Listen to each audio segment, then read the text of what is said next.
네, 윤석열 정부 출범한 지 5개월 동안 우리 지금 한반도의 긴장이 대단히 고조되고 있습니다. 남북 관계가 최악이죠. 지금 북한은 10차례 미사일을 도발했고, 미사일 발사했고, 핵무력을 법제화하고 핵실험 재개 가능성이 높아졌습니다. 동해상에는 이제 미 전략 자선이 전개되고, 독도 인근 해역에서 일본 자위대 군함이 우길기를 휘날리면서 훈련을 하고 있습니다. 이게 지금 현재 한반도의 위기 상황입니다. 뭔가 잘 안 풀리죠, 전혀. 우리 통일부가 있긴 하지만 전혀 안 풀립니다. 풀리는 게 아니라 점점 더 악화되고 있다는 게 문제지요, 이게. 아까 여러 의원님들이 담대한 구상에 대해서 질의를 했는데 장관님이 보시기에 담대한 구상의 실현 가능성이 한 몇 퍼센트 정도나 된다고 보십니까? 그 실현 가능성보다는 실현시켜야 된다라는 그런 의지를 가질 필요가 있다고 생각합니다. 의지를 가지고 최선을 다했을 때 그 실현 가능성은 한 몇 퍼센트 정도나 보십니까? 봅니다. 예? 실현될 수 있다고 생각을 합니다. 100%? 실현될 수도 없다는 생각을 가지고 제한할 리는 없는 거 아니겠습니까? 그러니까 실현 가능성이 몇 퍼센트나 된다고 보세요? 그걸 뭐 계량적으로 몇 퍼센트 얘기하기는 좀 어려울 것 같습니다. 제가 보기에는 실현 가능성 없습니다. 전무합니다. 뭐 이런 분들도 있고 저런 분들도 계시리라 생각을 합니다. 우선 파악을 지금 현재 지피지기가 기본이 돼야 되는데 지피지기를 잘 못하고 있습니다.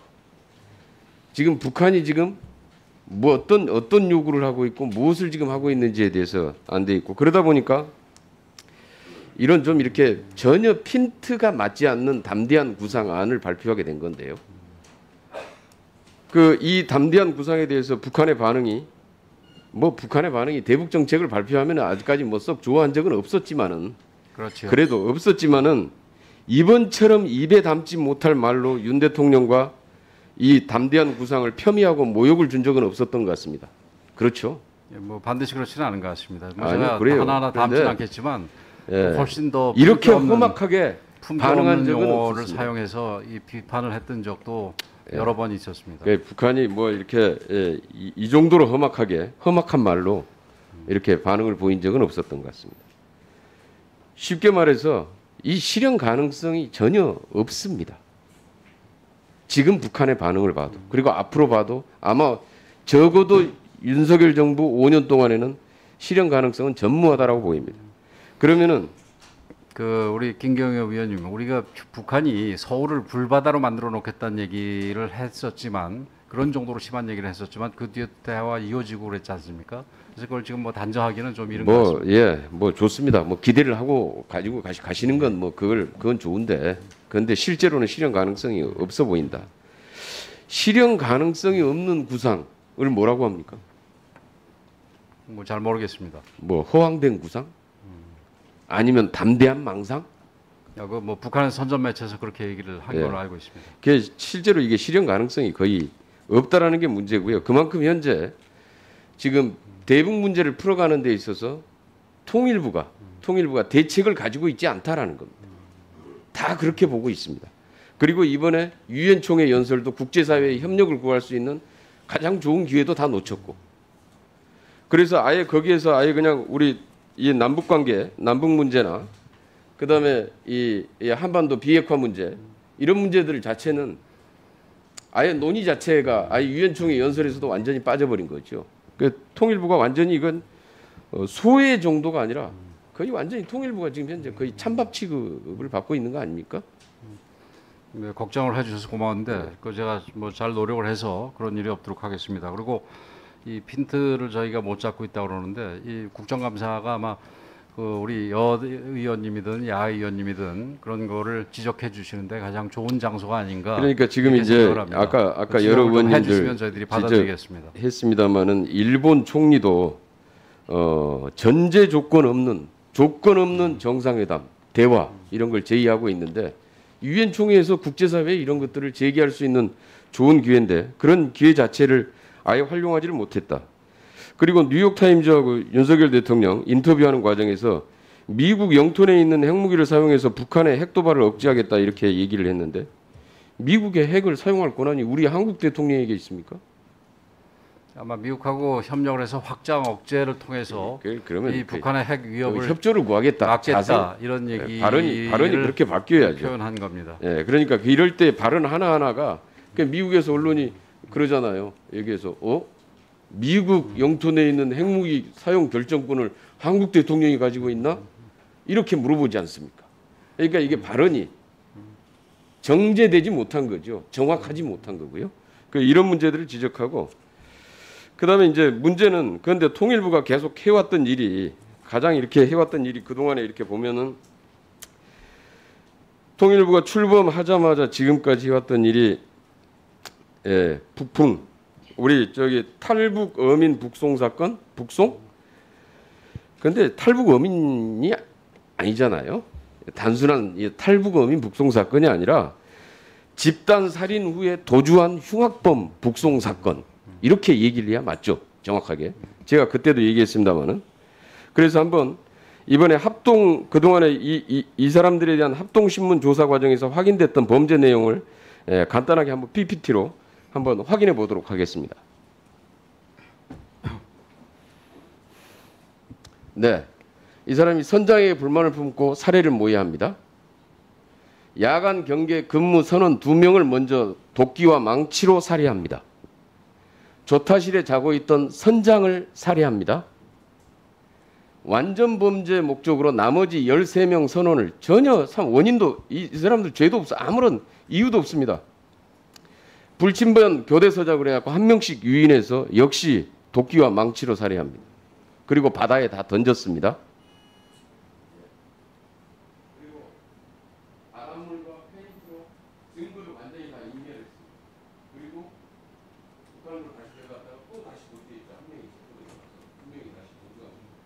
이런 도주한 집단 살인범, 이런 흉악범을 지금도 북송하는 게 문제가 있다라고 생각합니다. 당연히 그렇게 생각을 합니다. 뭐 오전에도 그런 얘기가 나왔습니다만은 우리 사회에 안타깝게도 지금 이 강제 북송된 두 친구들이 이 저질렀다고 하는 범죄보다 훨씬 더 흉악한 범죄를 저지르고도 대한민국 땅에 남아 있는 사람들이 굉장히 많습니다.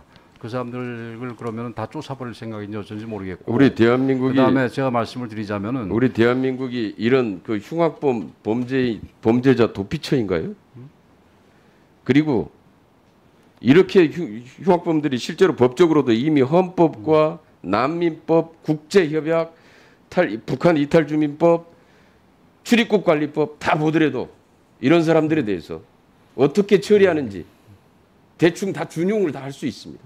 그리고 그런데 이걸 왜 지금 다시 이 관련돼 있던 기관들을 다시 불러가지고 입장을 바꾸게 만들고 이게 통일부 장관께서 이건 장관의 지시였다 이렇게 얘기를 하셨잖아요. 그런데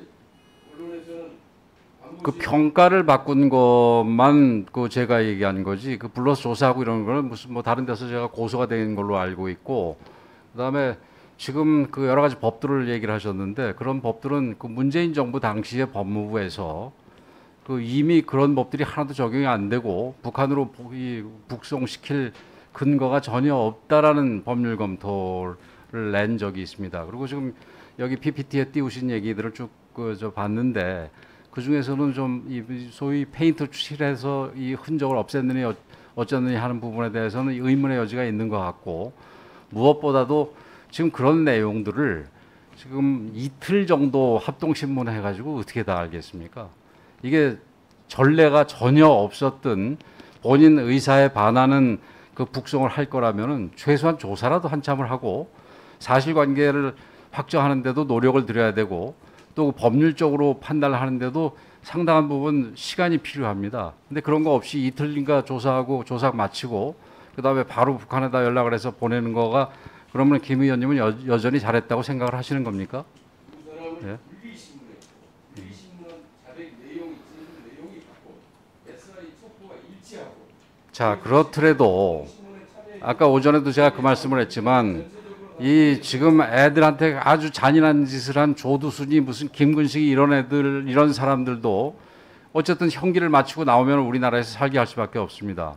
우리 헌법상 우리 헌법상 대한민국의 영토는 한반도와 부속도서로 하고 거기 안에 살고 있는 사람은 대한민국 국민이니까 그 친구들이 우연히 북쪽에서 있다가 우리 그 행정권이 아직 적용되지 못하는 북쪽에 있다 내려왔으면 당연히 보호를 해야죠. 그리고 보호라는 게 여기서 무슨 뭐 북한 이탈 주민 보호법상의 보호가 아니라 우리 국민으로 받아들여야 된다는 얘기입니다. 그리고 그 사람들이 잘못한 부분에 대해서는 사법 절차에 의해서 처벌하면 되는 거지요. 그리고 지금 흉악범이라고 전혀 국가가 내놓으라는 얘기는 그거는 이 인권을 존중하는 국가에서는 있을 수가 없는 얘기입니다. 예, 김정일 인권은 중요하고 그 살인범에서 살해당한 피해자들이나 그 가족들의 인권은 중요하지 않습니까? 그리고 그 사람들이 만약에 중요하죠. 저희들이 그 사람들의 저 인권을 무시하라는 얘기가 아니라 범죄자들에 대해서는 최대한 그 사람의 죄값을 받게 하고 최소한의 인권만 보호하자는 이겁니다. 예, 수고하셨습니다. 보충 질의해 주시고요. 이제 주질의가 다 끝났습니다. 끝났고 보충 질의를 5분씩 하겠습니다. 오후에 황희 의원님까지 질의하고 잠시 정리했다가 또 속개하겠습니다.